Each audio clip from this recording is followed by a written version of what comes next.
There's a brand new term in the college football world we got to discuss right now, and that is the care factor. And the care factor is very, very high at a certain school in Columbia, Missouri. We'll talk about that here in just a few minutes. Welcome into the Hard Count, the People's College Football Show. We talk college football every single day. It is February 6, 2024. Happy second anniversary to my wife. It is the last February 6, 2024 on the face of this planet. Got to make it a great one. It is the eve of not the first National Signing Day, but the second National Signing Day. We have our early National Signing Day that happens in December, and really what that's come to be known as is just National Signing Day. So we are going to kind of bring up the rear here tomorrow on the On3 Recruits channel, so make sure you're locked in there. Josh Newberg, national recruiting analyst for us here at On3. He and I are going to be at the desk tomorrow for a couple of hours, kind of unpacking what's going on when it comes to the 2024 team industry rankings, and if we have any movement in those rankings. Terry Bussey going to make his commitment tomorrow morning. Where's he headed? Going to preview all that and then some with Josh here in a matter of moments. Got a lot of great questions from y'all as it pertains to what could be going on next season in college football. We got some people asking about who some breakout players could be, or as y'all know them to be, program guys. And one of y'all asked specifically who are some program guys that we need to know about for the 2024 season. We'll give you a short list there. Not all-encompassing, but a short list. And also, probably what a lot of y'all are here for, the top 5 coaches in college football right now. So this is not, given their entire career, who has the best resume. This is not as who is the hottest right now, who's going to be the highest in the preseason polls, though you may see some names that are going to be high in the preseason polls. Who do we believe are the top 5 coaches in college football right now? I've got my own criteria, which I'll give to you in just a minute, but that's going to be a lot of fun, and I'm sure we will all agree on that wholeheartedly. Also, Chip Kelly, it looks like is making a play for the NFL to be a coordinator, and there's been a lot of discussion in the last couple of weeks around different coaches leaving for NFL jobs and what's going on in the collegiate ranks with guys trying to leave college football. I don't know exactly how Chip Kelly factors into that macro discussion, though I think he factors in a little bit. But I want us to kind of have a conversation here together about why we can't blame Chip Kelly for wanting to leave UCLA for the National Football League. So we appreciate y'all being in here. Make sure you're subscribed. A ton coming at you here, not just this hour in this show, The Hard Count, but also throughout the rest of this offseason, because college football doesn't really stop. I mean, there's games that stop being played, but recruiting is year-round. The transfer portal, it feels like at this point in time, is year-round. Intel is year-round. So this show honors that. This show is right in line with what you want when it comes to college football consumption, for the people, by the people, college football all the time. So we appreciate y'all being locked in with us. Hey, let's waste no time. Let's get right to it. The top 5 coaches in college football today. If you ask 5 different people, I think you get 5 different lists. Let me know in the comment section who your top 5 coaches are. But I want to give you my top 5. And before we get to my top 5, I want to give you my criteria. All right, this is the main factors when it came to putting together this top 5. And it is difficult to keep it to 5. We almost went top 10, but figured that would be too long of a segment, so maybe another day. Track record is extremely important to us. Now, track record, there's an emphasis on having a spotlight on where you are right now, and that'll make a little bit more sense when we get into this, but like we're grading your track record a little bit on a curve. Like having a job at a G5 school and doing well there, we look at that differently than you being successful at a school in a power conference, okay? So that matters to us. Recruiting, but not recruiting specifically just at the high school level. We're also factoring in recruiting at the portal level, because in modern college football, that is becoming increasingly more important and definitely a part of the game, a part of your success. Now, here's the big one. This is one that I think was a key differentiator for us as we put this top 5 together. Trajectory. And not just trajectory over the course of the next 10 years. I'm talking trajectory specifically in the sense of, can this coach win a national title in the next 2 seasons? That was really important to us. Then also, culture. I mean, hey, we understand this now. It doesn't take a rocket scientist to be able to put a good roster together. It's important. It's difficult to do, but to really separate yourself, you got to have a winning culture. And all 5 of our coaches on this list, without question, have a winning culture. So before we get to that, make sure you're subscribed.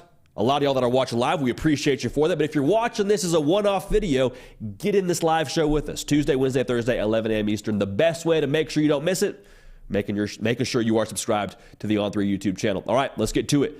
At number 5, we got Mike Norvell from Florida State. And Florida State, think about where they were before Mike Norvell got there. They were down bad. They've always been this premier brand in college football, but they had been struggling the last couple of years before he got there. And Mike Norvell, going back to our criteria, hasn't knocked it out of the park on the high school side of things. And that's tough to do when you're not winning how they wanted to win when he got there. So what does he do? He sees an opportunity. He sees a tool. He sees an area of need on his roster, and he attacks the portal. And last year, they had the number 11 ranked class, I believe, on the transfer portal team rankings. I think after the dust settled, it was very fair to put them within that top 5 in terms of what they got out of that portal class. Keon Coleman, I think, was one of the best transfer portal acquisitions of the entire transfer portal cycle previously. The high school recruiting side of things is getting there. Right now, they have a top 5 class on the transfer portal side of things for this cycle. And the key thing for them is they use that portal and those players to pass up what was at that point in time the big dog in the ACC, that was Clemson. We got to see that up close and personal in Death Valley, South Carolina. And play after play was made by a player in garnet and gold that was not on Florida State's roster a season ago. And that was the difference in that game. He's 31-17 at Florida State with 1 ACC title to his name. The fact that he elevated Florida State back to the top of, or the tier 1, rather, of the college football landscape, I think matters. And that speaks to the kind of coach that he is, because whenever you have problems and you're struggling to win at a big brand, typically the problem stretches deeper than just your roster.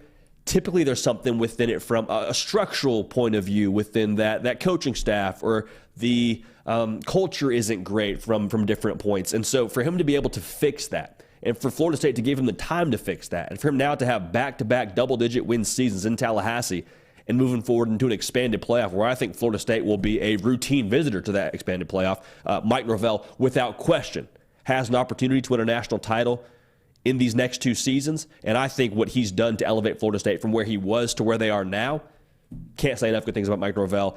Without question, a top 5 coach in the sport for our money. All right, so Mike Norvell at number 5. Now at number 4, we got Ryan Day. And this is one that I think we might get some pushback on. That's more than fine. Here's what I would say. Don't let Twitter detract you or detract from what's actually real with Ryan Day. Don't let punchline culture paint a picture of who Ryan Day is as a coach and what's real about Ryan Day as a coach. Because what's real about Ryan Day as a coach is his record. 56-8.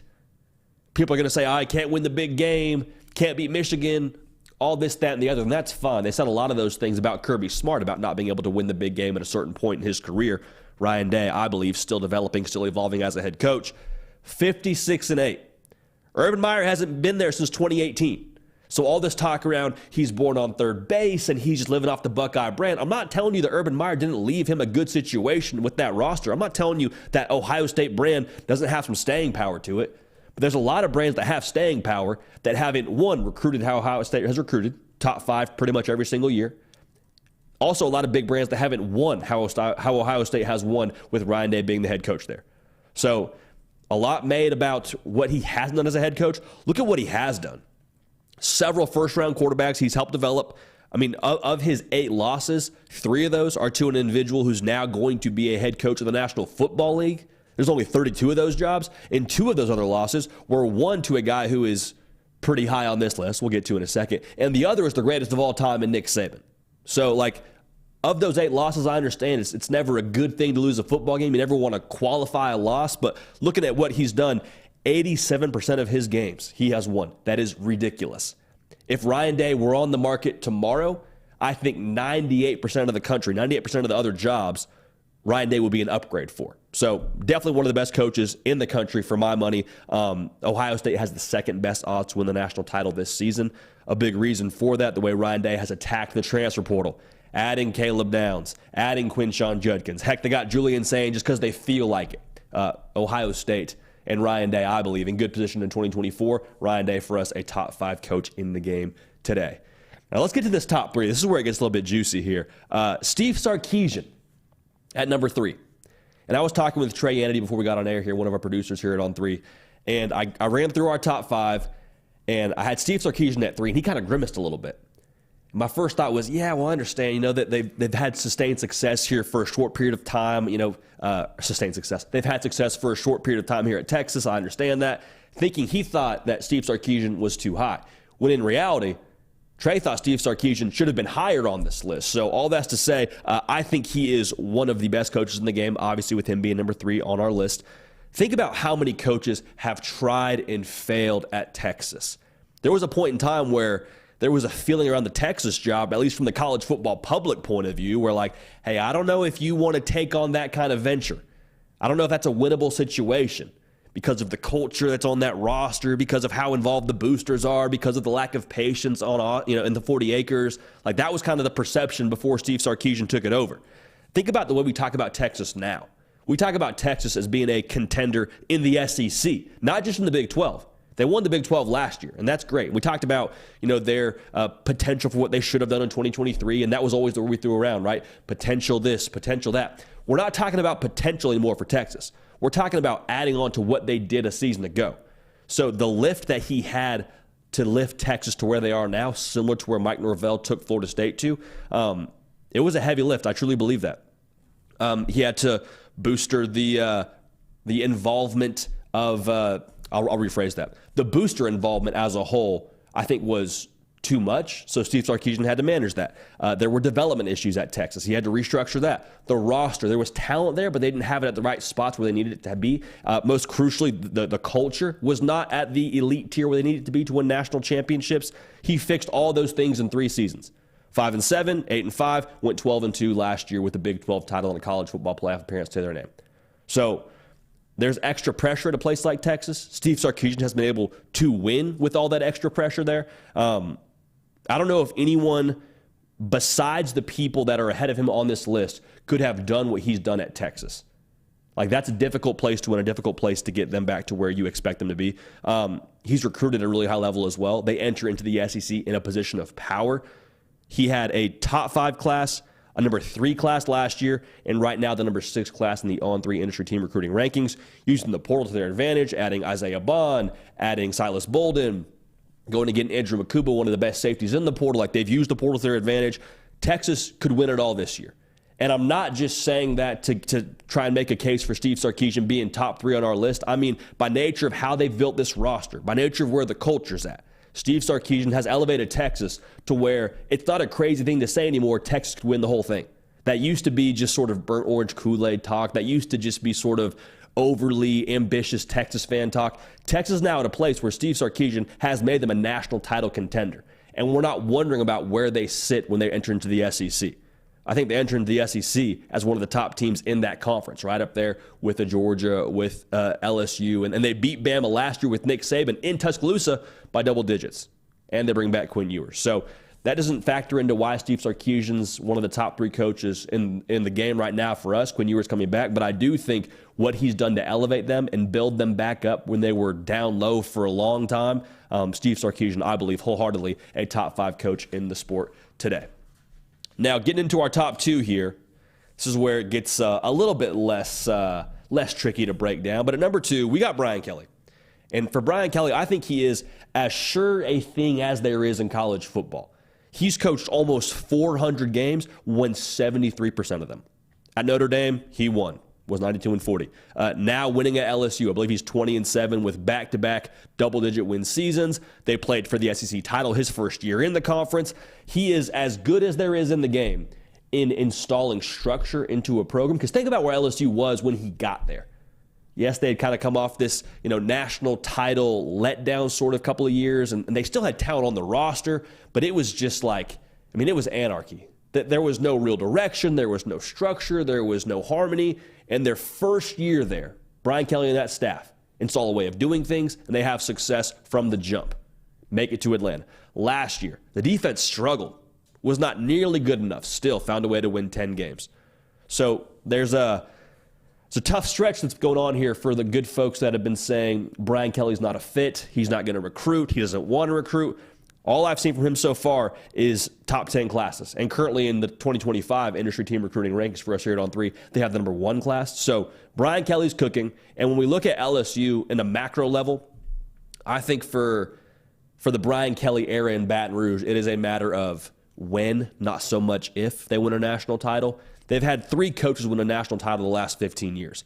They're using the portal as a tool. Brian Kelly is adapting when it comes to things he has to fix within LSU's staff. They revamped the defensive side of the ball on the coaching side of things. I love where they're headed, and I truly believe Brian Kelly can make LSU a national champion, not just a national title contender, national champion in these next 2 years.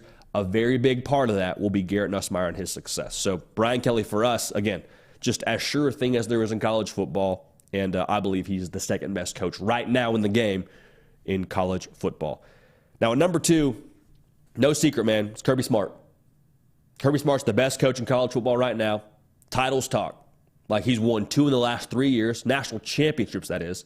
And let's be real, like, probably has had the best team in college football the last 3 years. And that's a lot of woulda, shoulda, coulda. If Brock Bowers was healthy, if Ladd McConkey was healthy, if this, if that. I'm not here to get into that. But you look at Georgia. Georgia hasn't lost more than 2 games in the regular season since 2016. Since Kirby Smart's first year there. 2 regular season losses, no more than that. That's absurd. Nobody is better at consistently acquiring talent today than Kirby Smart, always a top 3 class. But it's not just the fact that they acquire a top 3 class. It's the fact that they acquire top talent, they develop top talent. Like, I think the environment Kirby Smart has created is elite standards with an insane amount of trust. Like, a great example of that is Carson Beck. Carson Beck gets to Georgia as a high-profile recruit, waits his turn, doesn't play for the better part of like 3 years.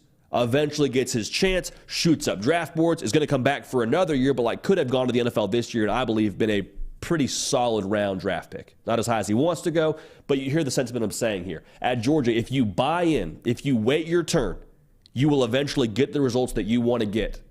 And that's rare in the modern college football era to be able to have that much buy-in to your way of doing things, because in today's era of college football, it's a lot of, I want what I want now. And I'm not saying guys don't still transfer out of Georgia. I'm just saying overall, I think the level of buy-in he's created is why Georgia's as good as they are and why they don't go to the portal as much as some other teams do. So Kirby Smart continues to adapt. The next part of his career, the next part of his journey is kind of this Saban evolution, if you will. And the Saban evolution is really just like the things around you start to change.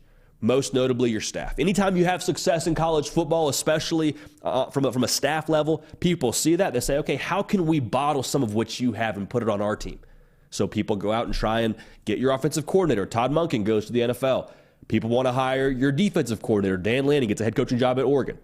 And all that Kirby Smart has done is continue to win, continue to compete at the highest level, and the results really haven't changed all that much for Georgia over the course of that Saban evolution for him. Kind of like we saw at Alabama with Nick Saban having revolving door coordinators. I expect Kirby Smart to continue to have his staff poached and the personnel to continue to change, and for Georgia to continue to win and continue to be a big dog in college football. Food for thought, they are the favorite right now in Vegas to win the national title in 2024. So to recap it for you, our top 5 coaches in college football today. At number 5, we got Mike Norvell. At number 4, we got Ryan Day. At number 3, we got Steve Sarkeesian. The way he's elevated Texas cannot be ignored. At number 2, we got Brian Kelly. And at number 1, no surprise, we got Kirby Smart. So get at me on Twitter, get at me on Instagram, and let me know who your top 5 coaches are right now in college football. I'm sure we won't have any disagreements. So that'll be a lot of fun. All right. Now with National Signing Day less than 24 hours away, I feel like it's only appropriate for us to sit down with the czar of recruiting, the man as dialed in as it gets. You know him as the man, the myth, the legend, Josh Newberg, national recruiting analyst for us here at On 3. Josh, what's going on, baby? How we doing? We are flying into National Signing Day. It kind of feels like a formality just so that we can turn the page to 2025, but I think this signing day, this late signing day, serves as more of a day of reflection. I think the early signing day is all about the excitement. You know, we're seeing some big flips. We saw a lot of action on the early signing day. Not so much on the late signing day, but it will be a great day, and we'll turn the page to 2025. Yeah, what are we expecting here, Josh? Is it going to be a lot of, movement within the On3 industry team recruiting rankings? Because it seems like pretty much all the hay's in the barn at this point. Are we going to see any commitments that kind of shake the rankings tree too much? Well, there was very few uncommitted unsigned. We do have some committed unsigned that we're waiting on, notably Terry Bussey. I'll talk about him in a minute.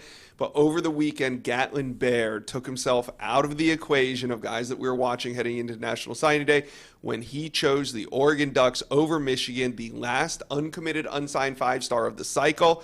And the Ducks land him. Their last commitment, how about that, JD? Their last commitment for the Ducks was their first 5-star of the cycle. So a huge pickup. And, like I said, it kind of deflates a little of the excitement on National Signing Day, but we are tracking Terry Bussey. And Terry Bussey has been committed to Texas A&M, but he did not sign during the early period due to that coaching change with Mike Elko taking over for Jimbo Fisher. Now, he has jam-packed 2 official visits in 2 weekends. He took Georgia last weekend. He was at Texas A&M this weekend, and he found time to slam an unofficial visit to LSU in on Wednesday, just before he took off he went to Texas A&M. Now, he is committed to the Texas A&M Aggies, but LSU, I think, is the team that I'm watching heading into tomorrow. I think Georgia took a nice shot at him. Hey, why not take a big swing? But I think if anybody's going to flip him tomorrow, I think it's going to be LSU. We'll see what happens. A lot of the experts are saying this thing's 50-50 heading into tomorrow, and we are expecting him to announce at 10 a.m. Eastern tomorrow. Ooh, okay. So you and I will probably be at least about to get on the air, or maybe on the air when he announces. Yeah, we think? I think that's the plan. I think either we'll hop on right. Usually these ceremonies, he's at Timpson High School in Texas, and usually these processes take like 15, 20 minutes. So, hey, if we start the show right at the top of the hour when he begins, it might be 10, 15 minutes into the show. But, yes, we expect it to happen around then. And he's making a quote-unquote final decision, even though he's committed to Texas A&M.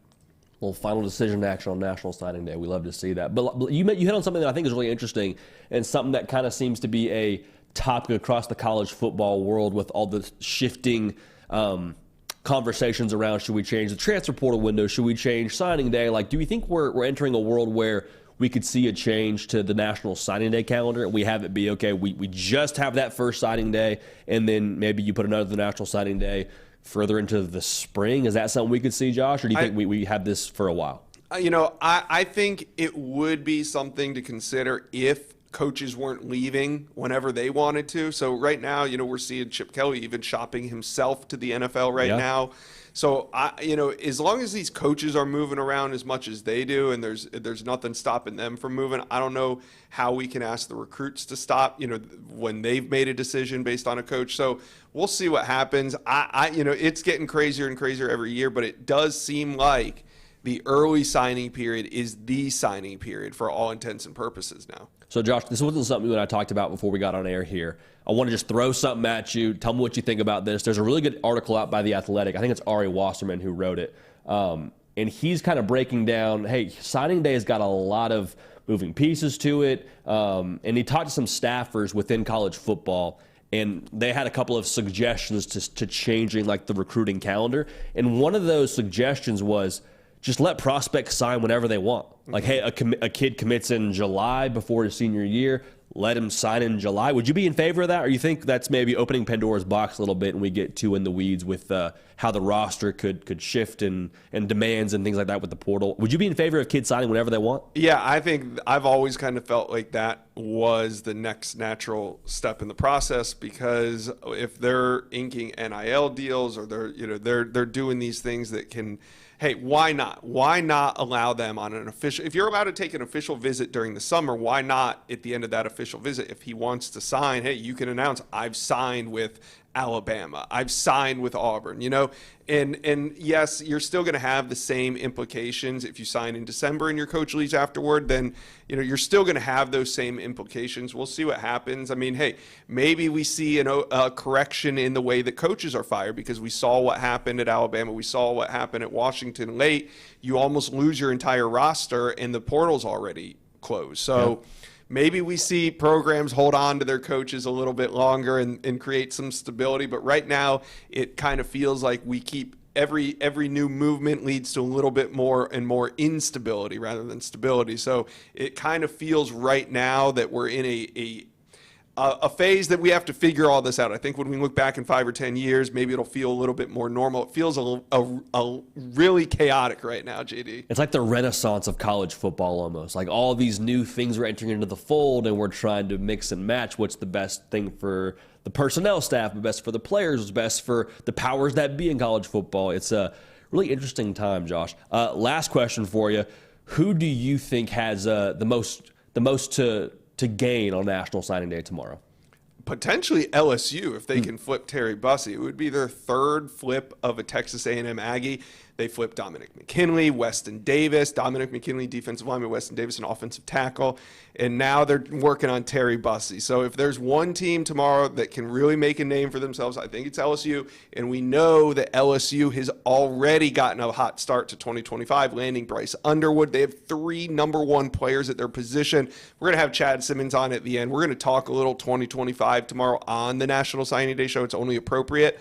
But it would be, kind of poetic if LSU is makes the last big splash in 2024, and then they're taken off in 2025 with already the number 1 class in America. So I'm watching the Tigers. The Tigers, the Bayou Bengals making some moves. Josh, appreciate it, man. You and I'll be here, not for 4 hours like the early signing period show, but we will be here for a couple of hours chopping it up. And we'll have some friends joining us, Having some friends. Yeah, we'll have some friends hanging out. I love what you said, getting nostalgic about the 2024 class. How about that? Yeah, it's a good time to go back and look back at the class. Absolutely. Well, that's Josh Newberg. Hey, do yourself a favor. Subscribe to the On3 Recruits channel. Okay, so there's a channel that is under the On3 umbrella, all recruiting all the time. Josh does a phenomenal job crushing it there on that channel with the inside scoop and a bunch of other content there coming your way, so make sure you subscribe there. That will be where the National Signing Day show is tomorrow. Not here. If you come here, we will not have a show. We'll be on the On3 Recruits channel, so make sure it's out in there. Josh, appreciate you, man. We'll chop it up for a long time tomorrow. It'll be a lot of fun. Can't wait. Good deal. Best in the business, man. I'm telling you. Josh Newberg. Follow him on Twitter, too, if you haven't already. Just recruiting all the time and always has the scoop, always has the intel, always has great insights. So make sure you're dialed in there. We appreciate y'all for that. Hey, make sure you like the video, too, while you're tuned in here. I almost said it's January. It's February already. Golly, spring ball's around the corner. Make sure you're subscribed. We appreciate you in advance for that. Quick housekeeping note, too. I should have said this at the top of the show. If you come here tomorrow morning at 10 a.m. Eastern, you're a real one. However, we will not have a hard count for you. We will be doing the On3 National Signing Day show on the On3 Recruits channel. Now, that does not mean that we will not have a hard count for you. Myself and Josh Newberg, once everything wraps up in the afternoon, we'll have a National Signing Day hard count for you. So it won't be at 10 a.m.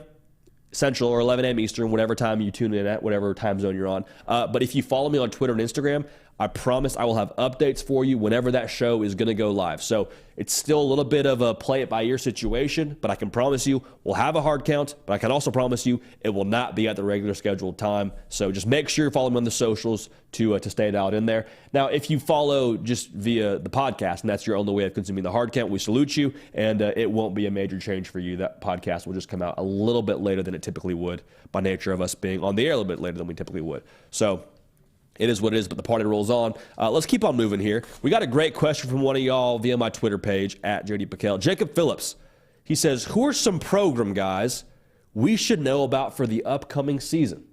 Well, talk about the verbiage that he used here. Program guys, not breakout players, program guys. That's crucial. But for some of y'all that may know them as breakout players, we'll talk about it that way. A couple of breakout guys that I want us to get to here. Jordan James from Oregon, running back. The running back, y'all. He averaged 7 yards a carry in 2023, and y'all, he didn't even get the bulk of the carries. Bucky Irving was the bell cow for them last season. Expect Jordan James to have a ton of production next year. That was a big part of Oregon's offense last season, was being able to set the tempo running the football. They only ran the football right around 45% of the time, but I still think Jordan James will be a big factor in that offense next year, especially with Bucky Irving leaving. Also, think about it this way. You're breaking in a new quarterback in Dylan Gabriel.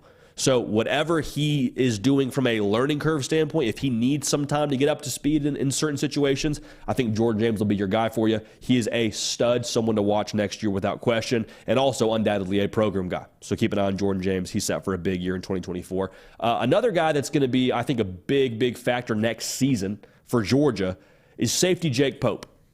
Now, Jake Pope previously was at Alabama, committed out of high school at Alabama, was a 4-star cat, and he came to Georgia once T-Rob got to Athens as one of the co-DCs. So all that's to say, his coach at Alabama, who worked with him at Alabama, who knows Jake Pope very well from a skill set standpoint, from what he brings to the table standpoint, from a person standpoint, he knows Jake Pope. And T-Rob goes to Georgia, understands the level that's expected at Georgia, and says, we need Jake Pope. So Jake Pope, via the transfer portal, comes to Georgia, and just because he didn't get on the field at Alabama as a starting safety does not mean you can't play ball. The fact that Georgia took Jake Pope should tell you everything about him.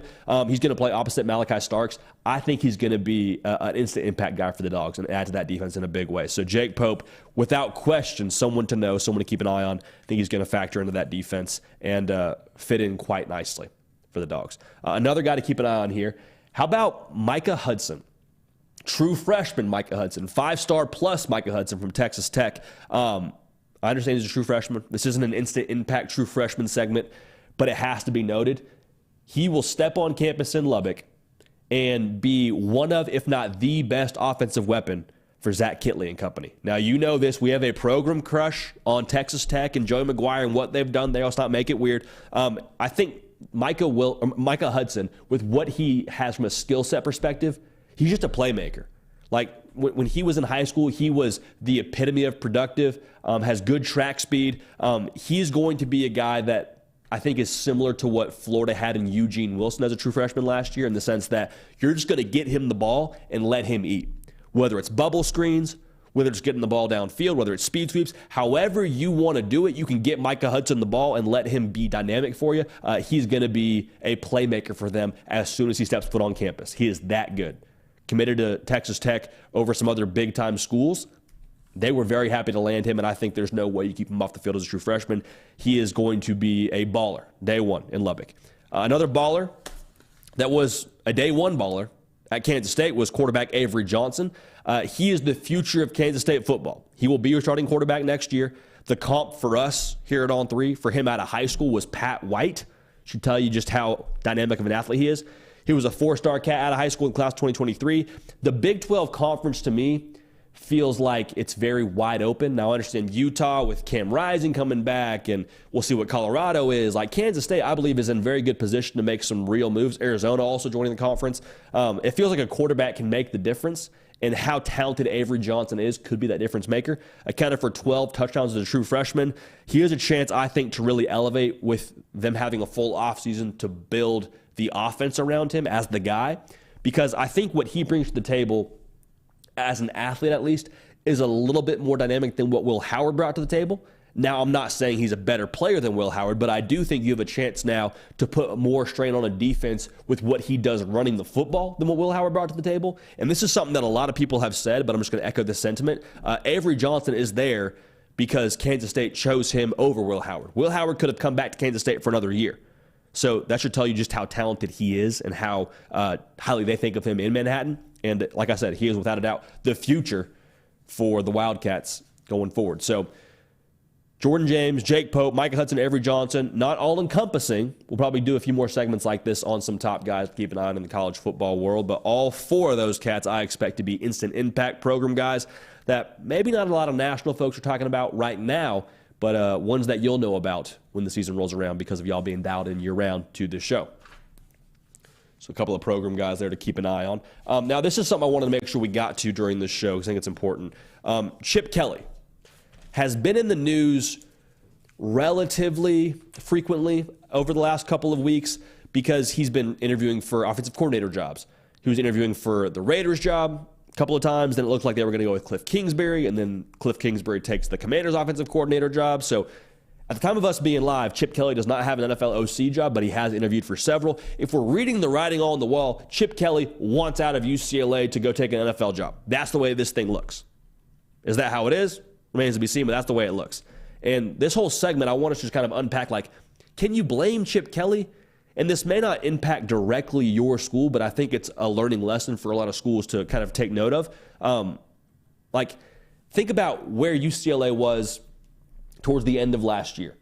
Going into that USC game, there was a lot of rumors, a lot of rumblings around, well, hey, Could Chip Kelly be fired if they lose to USC? That was the report out of some camps.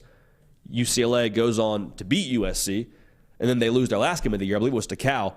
Doesn't get fired. His job is safe. And the whole time I was sitting there saying, like, why? Why would you fire Chip Kelly? In what world does that make sense for your football team? All he's done, the last couple of years at least, is trend upward.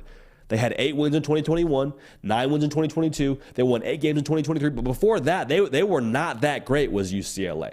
They had struggled.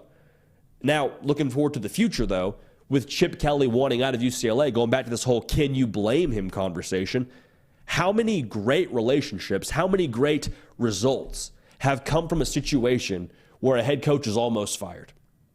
Very, very few. Very, very few.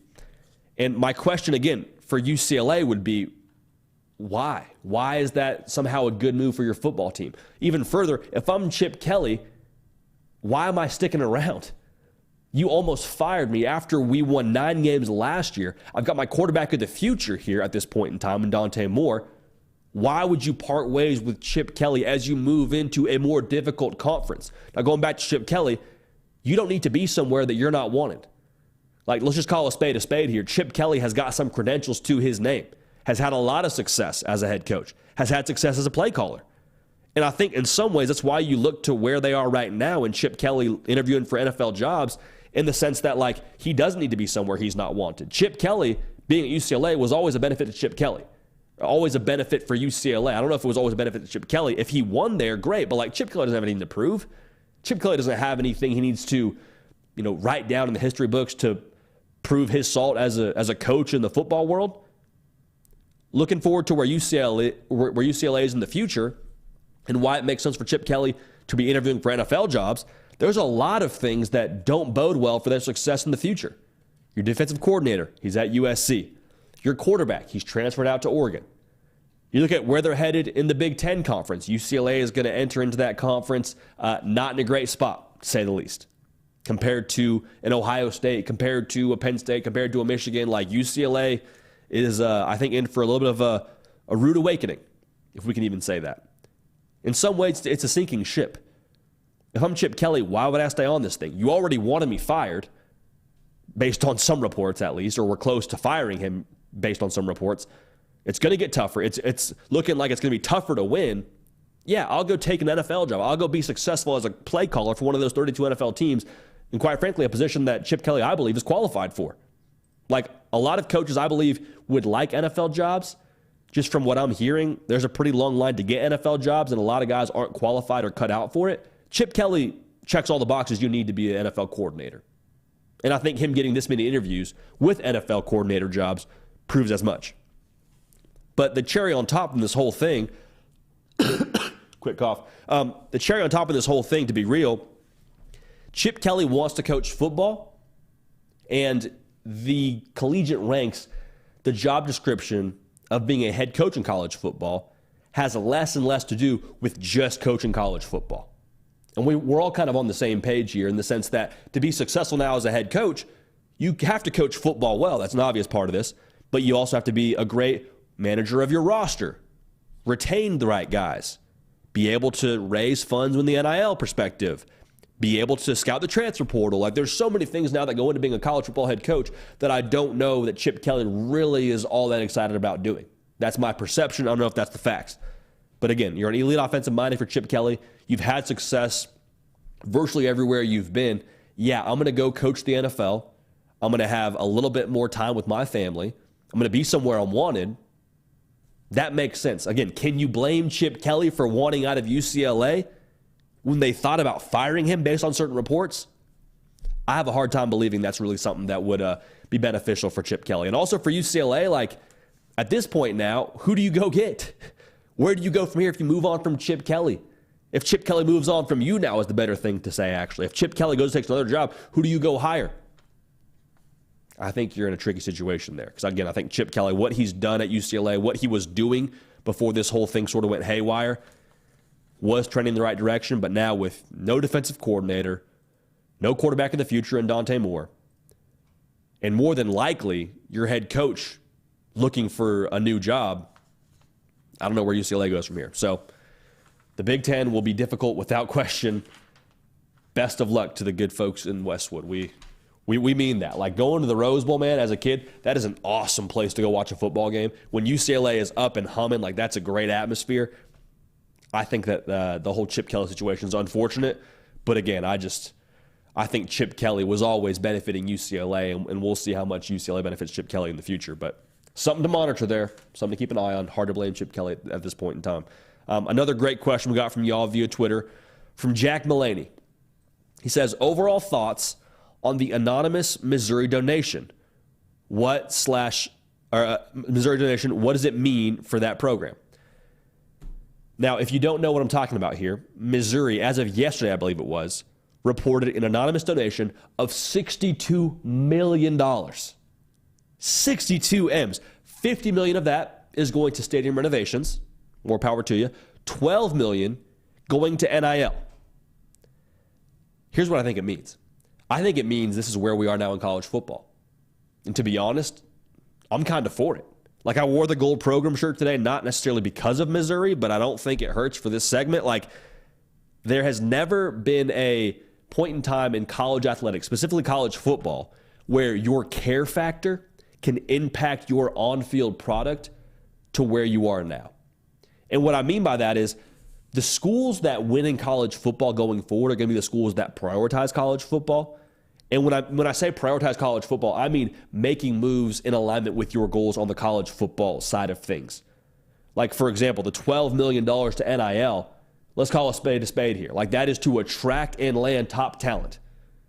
Coaches are talking about what it takes to land top guys and retain top guys. It takes a lot of money. It takes a lot of money to field an elite roster. And Missouri, they're saying with this kind of allocation of funds, hey, we want to compete at the highest level. We're putting our money where our mouth is. We're making boss moves.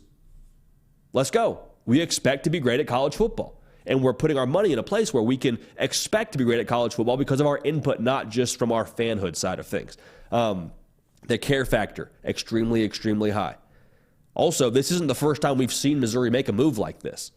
Or I say make a move like this. This isn't the first power move, boss move, whatever you want to call it, we've seen Missouri make over the course of this offseason.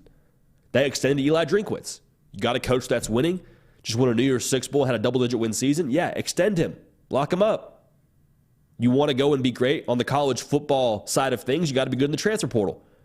You got a coach who's attacking the portal. They had a top 10 portal class. Boss move.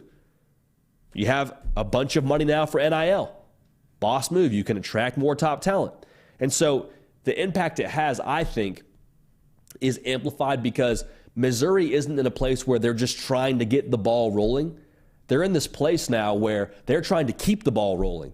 Because what I just said, they had double-digit win season last year. You got your coach staying. You got Luther Burden. You got Brady Let Him Cook, who's, I think, one of the most fun quarterbacks in college football, just so we're all on the same page.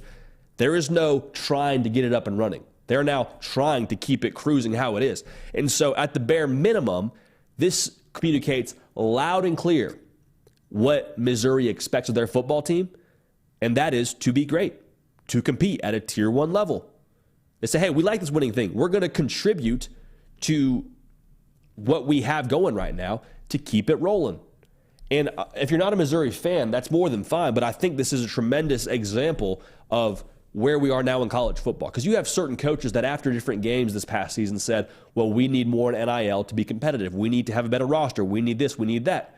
Missouri, I think, is a great example of them having a product on the field and then having a fan base and boosters, quite frankly, that care about their football program and their success on the football field and saying, okay, you're winning. We want to help equip you to win more. Here's a bunch of money. That's, I think, the formula now. You give me results, I will give you resources to get more results if I'm a booster. That seems to be the picture we're painting here. So at the very least, Missouri is saying we do not accept mediocrity. Our care factor is extremely high. We have money to match our care factor. And now with that money, they have a chance to beef up their roster even more in the future, you have to believe. Definitely going to beef up their stadium to help recruiting. It's going to be a lot of fun to watch Missouri over the course of the next couple of years because I think they are built for modern college football by how they're continuing to address what they care about on the college football side of things. So more power to Missouri. $62 million. $62 million. $12 million to NIL, $50 million to stadium renovations. Boss moves by all involved. Hats off to Missouri for making it happen. We love that. Love to see that. Love to see that. And that's why I've always had a issue with folks saying, well, there's some schools that just have more resources. Y'all, everybody's got boosters. Everybody's got deep pockets somewhere in their lineage of alumni. You just got to have alumni that care. So if you're telling me they have more resources, all you're telling me now in college football is, well, they have more people that care, that are willing to give resources. It is what it is. You still got to make it happen with those resources. You still got to put the right things in place. But Missouri is saying, hey, we're here to play ball. Our care factor is as high as anybody else's.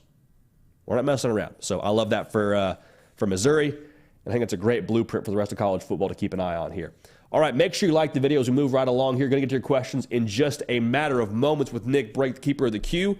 One more segment here for us, another good question. And if you want to ask a question or get a segment in here to this show, The Hard Count, my Twitter page, @JDPikel, the best place to do that. From Heads Up Play, they say, what record would be considered a win for Auburn in year 2 under Hugh Freeze? Now, the good news for the folks in Auburn, Alabama, Hugh Freeze made it very clear that 6 wins is not a win, quote unquote, for Auburn. That is not okay. That's not acceptable for them. By nature of him saying, I'm the new play caller, by nature of a new defensive coordinator, they've already attacked the portal, added 9 new players. Also good news, 6 wins last year. That was an improvement. Had 5 wins the year before. Or I might be off on that. 4 wins the year before. I can double check myself. The bottom line is Auburn is continuing to trend upward under Hugh Freeze. Not just the talent acquisition side of things, but by nature of how they're continuing to challenge everything, whether it be the staff, whether it be the way that they do things internally. They're continuing to adjust, continuing to become better and better with their processes there. Yes, okay, so 5 wins in 2022. All right, back to what I was saying. Schedule is crucial. Got to look at the schedule whenever you try and address what success looks like going forward, because context is everything. But what I think a win would be for Auburn in 2023 or in 2024 is very much so dictated by the schedule. Here's the toughest games.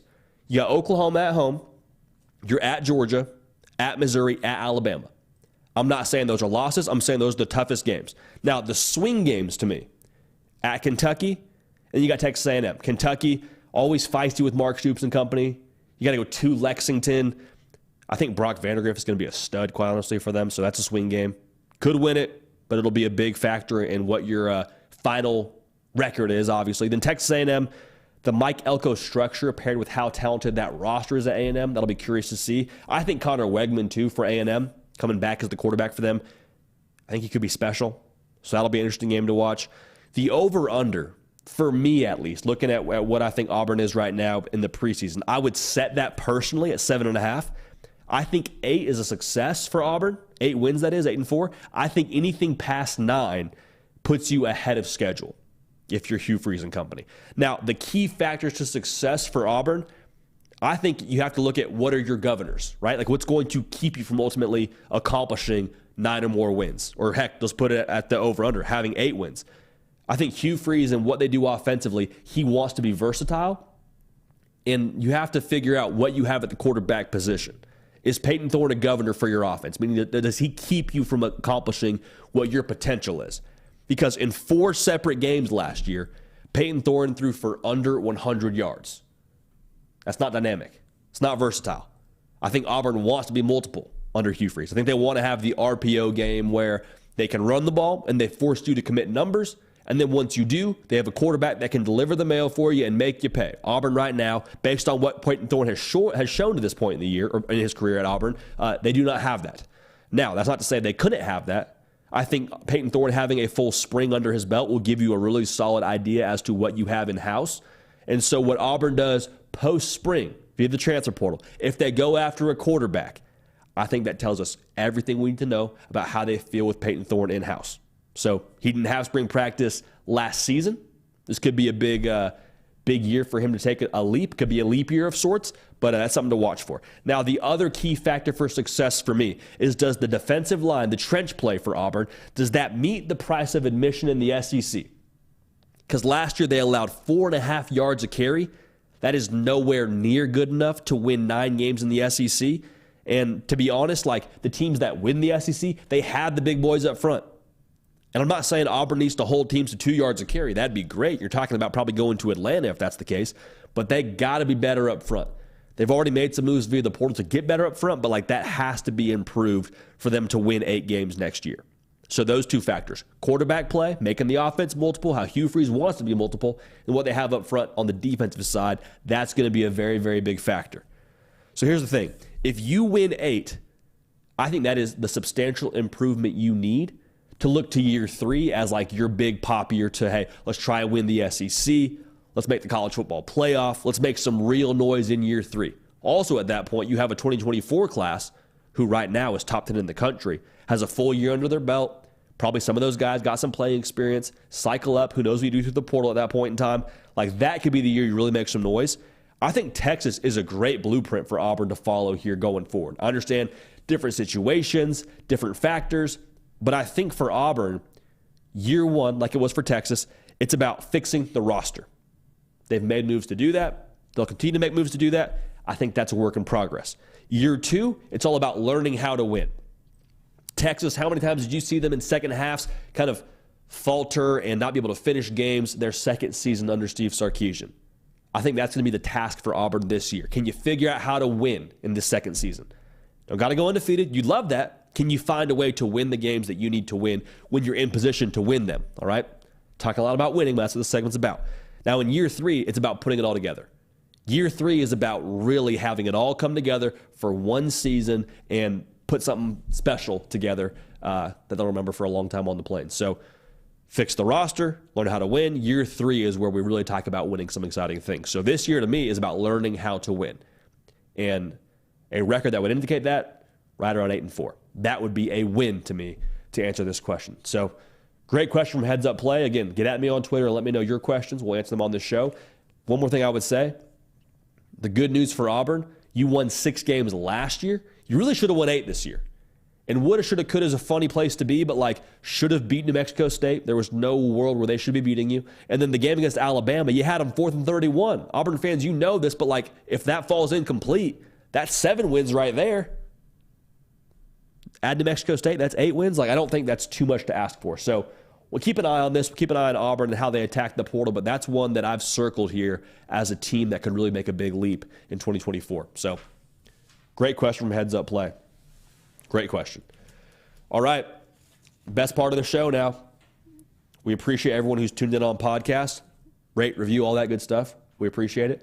But this is the great part about being tuned in live. 1, we get to hear your questions, and 2, you get to see the keeper of the queue, Nick Brake. Hey, Nick, last week in the studio, man, National Signing Day tomorrow. How are we feeling? Yeah, like I said, this may look different next week when we're in our new office, in our new studio. We'll see, though. Undoubtedly. Do what I can to make it work. But, yeah, a lot of good chats today. Trying to think what I should start with. There are a couple of really thought-provoking questions, JD. Sorry, man.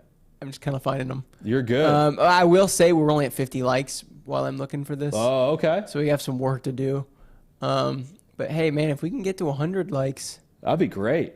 That'd be pretty cool. That'd be good news. Yeah. I see a lot of smoke in the chat for Kalen DeBoer. Kalen DeBoer, I think, is definitely one of the best coaches in college football. The reason why I didn't put him in my top 5 was just quite honestly, I haven't seen him at a Power 5 school long enough. And I love Washington. I love what he did at Washington. 104-12 as a head coach. Like you can coach some ball now. I'm curious about how he does when he gets to that high-profile spotlight in Alabama. I think Mike Norvell, what he did at Florida State, that's a bright spotlight. He's won there. That, for me, puts him ahead of Kalen DeBoer. So I think acquiring talent for Kalen DeBoer is going to be a very, very key factor in his success, obviously, in Tuscaloosa. So I want to address that one because I saw that one floating around in the chat, just some Kalen DeBoer smoke. He was very, very close. I think we had him at 6 or 7.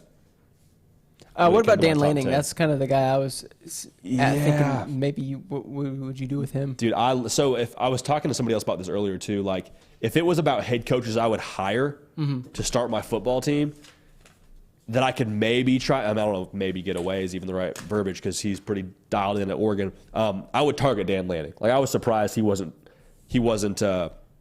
pulled away this offseason by one of those other high-profile jobs, specifically Alabama.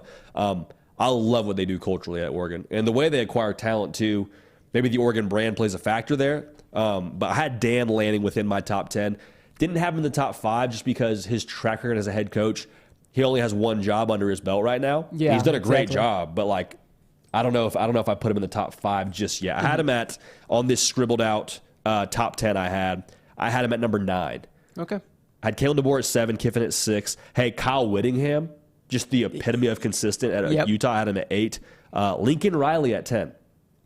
Oh, okay. Yeah, I did see some people mention Whittingham in the chat too, so that was one I was going to ask. Which you love to see. Yeah, love to see absolutely. Some juice for that Getting guy. credit he deserves. So we got some questions. Took me a while to find them. There were a lot of chats today. Not a ton of like wars, if you would, in the chat. So it's been a pretty positive situation today. But this question overall from Ferris Khan, JD, if you were a coach, do you split your recruiting efforts 60-40 for freshmen versus transfers, maybe even 50-50, or in his opinion, it is worth to put so much effort into freshmen when they can just transfer in less than a year later? That's a good point. What do you think? That's a good question. I think splitting the efforts from a percentage standpoint is interesting. I think I would probably go 70-30, high school to transfer portal. And the reason why I emphasize the high school level, the schools that are consistently in that top tier of the rankings are consistently a top-tier college football team. You think about Georgia, you think about Alabama. Not that they don't use the portal, they're a little bit more selective in the portal. And if you can crush it at the high school level and have a really solid base to draw from and develop from, whenever that portal exodus inevitably hits, because players are going to leave your school regardless of how much you win, just kind of nature of college football these days, you have a solid base to draw from. So I would go heavy on the high school side of things. I think that's still the way that coaches want to do it. And then whatever I have to fill via the portal, I still have a good working base of 30% to go and get some top guys. So I don't know if there's a perfect science here, and I guess we're going to get a better gauge for it too as we get more and more data from this expanded college football playoff. Like, my answer might be different this time next year if Ole Miss is hoisting the national title trophy, or if we get Ohio State, who made some – I guess I just mentioned Ohio State being a great high school recruiting operation, but they probably are the best example for me of, like, attack the high school level and then go and get key guys from the portal as well, with a Caleb Downs, with a Julian Sain, with a Quinshon Judkins. So no perfect recipe yet, but that would be my approach, Nick. JD, I'll get to the questions that are most recent, so – everyone, don't worry, you don't have to spam your questions. I'm going to get to them in just a second, but I do want to ask this first. Daniel Borden says, will On3 cover FCS schools soon? So I was going to ask you, JD, just since you played FCS ball, do you follow it? What do you think? Are any teams you like next season? What do you think? Tell you what, you want a stone cold lock? Yeah, let's hear it. You want Locksmith right now? Let's hear it. Mike Loxley. Cornell, whatever the odds are for them to win the Ivy, lock it in. I'm seeing pictures of Dan Swanstrom, the new head coach there at Cornell, having the boys work out outside in Ithaca, New York, where it's like single-digit degrees. We're out here running gassers in the snow, pushing sleds in the snow. So as Cornell continues to win more ball games, we'll talk more about them. But let me know in the chat. Let me know in the comment section if you want us to talk some FCS ball. I have obviously no issue doing that, but we are supply and demand. So if we have some FCS demand, we'll talk some ball for you there. Yeah. Hey, we at least have one person, Daniel, who's interested. So strength in numbers. Yeah, absolutely. Braxton All says, JD, what do you think South Carolina needs to do to upgrade players, or to upgrade player-wise outside of quarterback and the offensive line? Those are two big ones. So where do you think elsewhere? Yeah, that's massive. I think the defensive side of the ball for them is going to be a spot where they got to keep elevating. Like, the defensive line 2 years ago was nowhere near good enough, and that was a big reason why they were having to scramble to win. Like, that was a big reason why Notre Dame beat them in the bowl game, because they were able to just run the football at will. So it sounds overly cliche, and we talked to Mike Yuva about this a little bit over at Gamecock Central on a roundtable episode, but like, you have to have the big boys to win up front in the SEC. And you've heard me say that multiple times, but that's something that I think Ole Miss is doing a great job at via the portal. They're going and grabbing a Princely Umanmiel and a Walter Nolan. If you can have the price of admission to the SEC and just be good enough on that side of the ball, that's going to give you a chance. If you don't have it, and I say it in terms of defensive line trench play in the SEC, then you're just going to get run through with the physical nature of what a lot of teams bring in this conference. So That would be my first thought is they got to elevate on the defensive line or continue to elevate on that side of the ball. It's like you can never have enough of it. You know what I mean? You can never have enough good linebacker play, have enough good defensive line play. That's going to be a big area of addressing for a lot of teams across the SEC year in and year out, and it's a big area for South Carolina. Yep. JD, this question coming. I'm going to get to, let's see. I'll go Ray Potter first. He says, ask JD, who do you have winning the Texas versus Georgia game in Austin next year? Oof. Early thoughts, JD. The fact that it's in Austin makes that a little bit more tricky. Gosh, today I lean Georgia. I just think Carson Beck's going to be at a whole new level next year, given another offseason as the guy.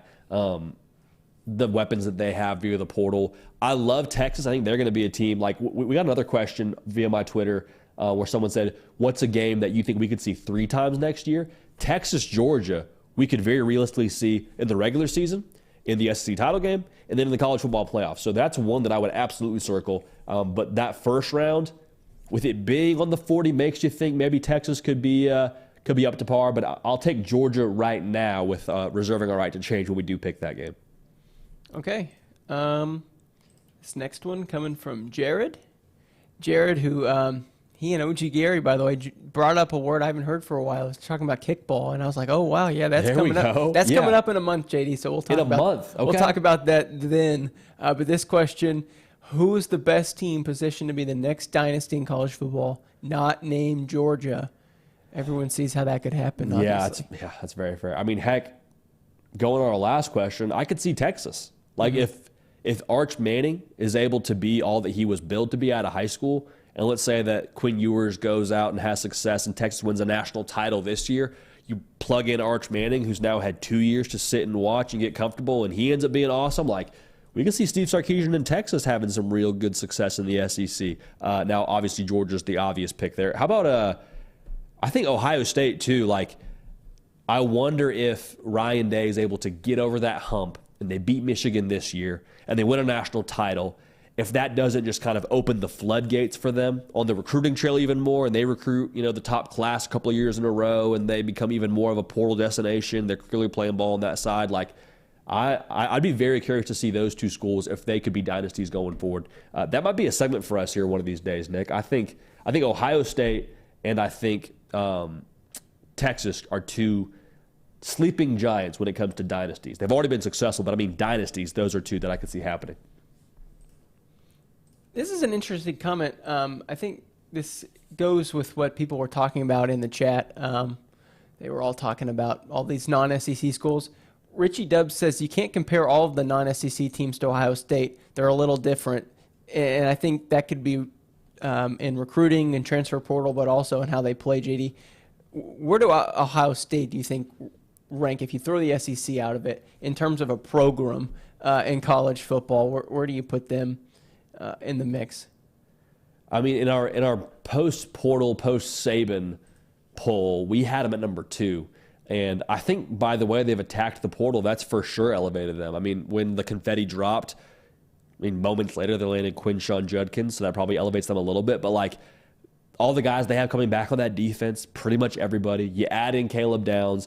I think you make an upgrade at quarterback ever so slightly with Will Howard. Like, I think they're absolutely going to be a player. And if you threw them in the SEC tomorrow, I think they're in that conversation to win that conference. Like, I think they are that good. So yes, they're a little bit of a different beast in some ways, but I really think Ohio State across the board has what it takes to win no matter what conference you put them in. So, and I think a lot of people would agree with that sentiment as well, that Ohio State, just from a roster talent standpoint, is good enough to compete with anybody in the country, and we'll get to see that in this year's college football playoff. I truly believe that they'll be there. Yeah, I just wanted to try to think of an Ohio State question from the comments, because that is kind of they're the main character today in our chat section. They're getting a lot of juice. We love that. Jonathan Rayfield, who we all know as a diehard Nebraska fan, says, JD, who are some potential dark horse teams this year in the Big Ten and in the SEC? Also, love the program shirts. Need one. Love the show. Go Big Road, or Go Big Red. Throw the bones. Throw the bones, baby. There we go. Dark horses, man. I'm not so sure what Michigan State's going to be under Jonathan Smith. That's a whole new outfit over there. Aiden Childs, the quarterback of the future for them. He was a guy that we were really high on here coming out of high school. I think they're kind of a dark horse to watch. Obviously, Nebraska, I think they're somewhere in the top 20 in terms of returning production next year. So that's encouraging. And if Dylan Raiola, if you hit on him in year one, like that could be a big factor in their success. I think they asked about Big 12 as well, if I'm not mistaken. Big 10 and SEC, but let's throw in the Big 12. We'll throw in the Big 12 too. I mean, I've been high on Texas Tech for a while here, Nick. I think they're absolutely a dark horse. They could win the Big 12 this year. An SEC dark horse, man, I think Tennessee's pretty qualifiably a dark horse in the sense that they're not, going to get the buzz that a LSU or a Bama gets. But we've seen how that offense is supposed to work when they have the it guy at quarterback. I think you have the it guy in Nico Iamaleava this year. That could be a very, very dangerous team if they're able to recreate what they had in that 2022 offense. So those are kind of my dark horses across the board. But again, might be another one. I see Ray Potter saying Wisconsin. That could be another one with Tyler Van Dyke. Yeah. Getting back to his air raid background. I see one of our chats here asking about Baylor. NYF says, do you have any Baylor tea? Not a lot of Baylor tea for us right now. I will say this, though. This has to be the year for Dave Aranda. Has to be. Mm-hmm. You've had different staffs. You've had a couple of different goes at it now since the Big 12 title season and the Sugar Bowl season. I need to see a little bit of return on investment that Dave Aranda is going to be the guy going forward for Baylor, because the way that it feels to me is he's a great coach, great philosophically. I think is great in terms of what he cares about within his football program, but the way that they have lacked the players to win the games they need to win, the way that they've just been, quite frankly, outmatched on the field, that's concerning to me. So I think now we're at a point in time under Baylor where it's no longer you're no longer benefiting from having Matt Rule's players. I think it's more so a matter of now we're seeing Dave Aranda's players. Can they be successful with his guys? That's the key factor for me. Because being successful in college football, Nick, we know this now, it's not just about coaching.